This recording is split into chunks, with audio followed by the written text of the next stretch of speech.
तो भाई श्रुतिका ने कर दिया है नॉमिनेशन टास्क में बड़ा ही बेहतरीन वाला उलटफेर। बेहतरीन वाला उलटफेर मतलब ये कि भैया ईशा भी आ गई है नॉमिनेशन की लिस्ट में। हालांकि बाहर नहीं होगी लेकिन नॉमिनेशन में तो आई है एटलीस्ट लाडली। तो भैया ये हुआ है असल में, एक श्रुतिका को as a time god power दी गई थी कि घर वाले जितने लोग हैं 31 गिफ्ट के बॉक्स आए हुए थे, इन्हें आप डिस्ट्रीब्यूट करिए अपने अकॉर्डिंग। मैक्सिमम आप 5 दे सकती है एक को और मिनिमम 1 दे सकती है, 0 तो नहीं दे सकती, 1 तो एटलीस्ट देना ही होगा। तो लास्ट में जब लोग नॉमिनेट कर देंगे और जिसके सामने के गिफ्ट के बॉक्स खाली हो जाएंगे, मतलब जिसके पास एक भी गिफ्ट का बॉक्स नहीं रहेगा, वो हो जाएगा नॉमिनेट। जी हाँ, ये थी पूरी प्रोसेस। तो बेहतरीन तरीके से जो है यहाँ पर श्रुतिका ने मैथ्स का मतलब मुजाहरा दिया जबरदस्त दिमाग लगाया यहाँ पर। तो उन्होंने, श्रुतिका ने ईशा और अविनाश को सिर्फ एक एक गिफ्ट बॉक्स दिए थे और विवियान और सारा को 2-2 दिए और रजत और कशिश को 3-3 गिफ्ट के बॉक्स दिए थे और शिल्पा और चाहत को 4-4 गिफ्ट के बॉक्स दिए। करण और चुम को 5-5 गिफ्ट बॉक्स उनने दिए। मतलब कि करण और चुम को तो एक तरह से पूरा कंप्लीटली सेव कर दिया था, क्योंकि 5 गिफ्ट बॉक्स फोड़े तो नहीं जा सकते थे, कितने लोग उनको वोट करते हैं, क्योंकि बाकी लोग भी तो थे। तो वो तो एक तरह से सेफ हो गए थे। शिल्पा के पास 4 थे, वो भी सेफ हो गई, उसके भी ज्यादा नहीं फुटे। हाँ, लेकिन जो है बाकियों के सारे गिफ्ट बॉक्स फूट गए। चाहत के पास भी 4 थे लेकिन वो भी अपने आप को नहीं बचा सकी, चाहत भी नॉमिनेट हुई है और रजत हुआ है नॉमिनेट, कशिश हुई है नॉमिनेट, विवियान, सारा और ईशा और अविनाश का तो होना ही था क्योंकि उनके पास एक एक ही था। और एक ईशा का हमने देखा ये प्रोमो में कि भैया करण ने फोड़ा है और बेहतरीन रीजन दिया कि भैया ये शैडो है, इसका खुद का कुछ नहीं है, ये अविनाश के ही उस पर चल रही है। और उसने एक्सेप्ट भी किया उस टाइम में नॉमिनेशन के दौरान, जो है प्रोसेस के दौरान जो करण बोल रहा था उसको उसने एक्सेप्ट भी किया।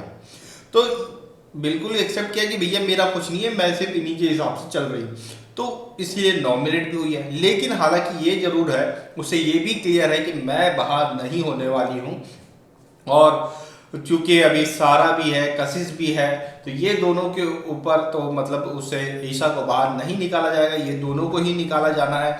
और अगर और बारी भी आ जाती तो फिर चाहत को निकाल दिया जाता, लेकिन ईशा को नहीं निकाला जाता। अगर ये चुनने में आता कि चाहत या ईशा, तो ईशा को ही सेव करते मेकर्स, ना कि ये चाहत को। भले ही चाहत भर भर के वोट ले लेती लेकिन उसे नहीं निकालते। तो ये कहानी है। फिर भी चलो ये है कि चलो नॉमिनेशन में तो आई है, थोड़ा सा पता तो चल जाएगा कि भैया कितने पानी में है ये लड़की, कितने वोट आ रहे हैं, इससे ये तो समझ में आ ही जाएगा, ट्रेंड तो समझ में आ ही जाएगा। अगर ये सारा, कशिश और ईशा, ये तीनों का अगर टक्कर चलती ना बॉटम में, तो समझ में आ जाएगा कि भैया कितने पानी में थी ये लड़की।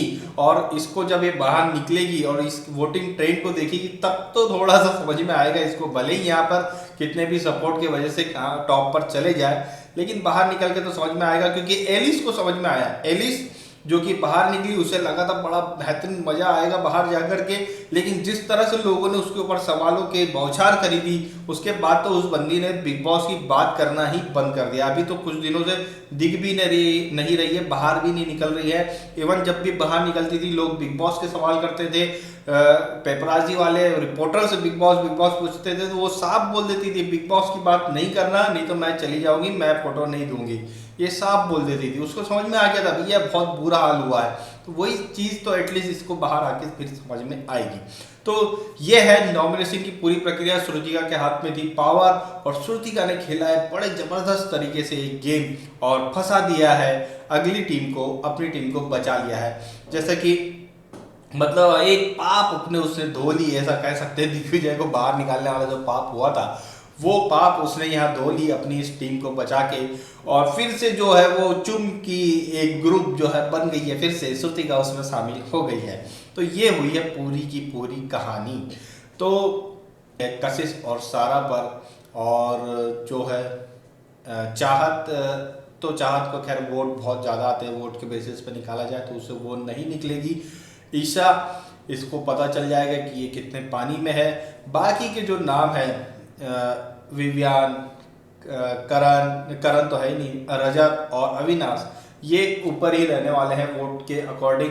अब इसमें हाँ एक चीज ये जरूर रहेगी कि विवियान और रजत की जो वोट आएंगे इसमें हमें पता चल जाएगा कि भैया ये दोनों में भी कितनी कड़ी टक्कर है, ये समझ में आ जाएगा कि अब ये आमने सामने की जो टक्कर इन दोनों की होने वाली है ये क्लियर हो जाएगी।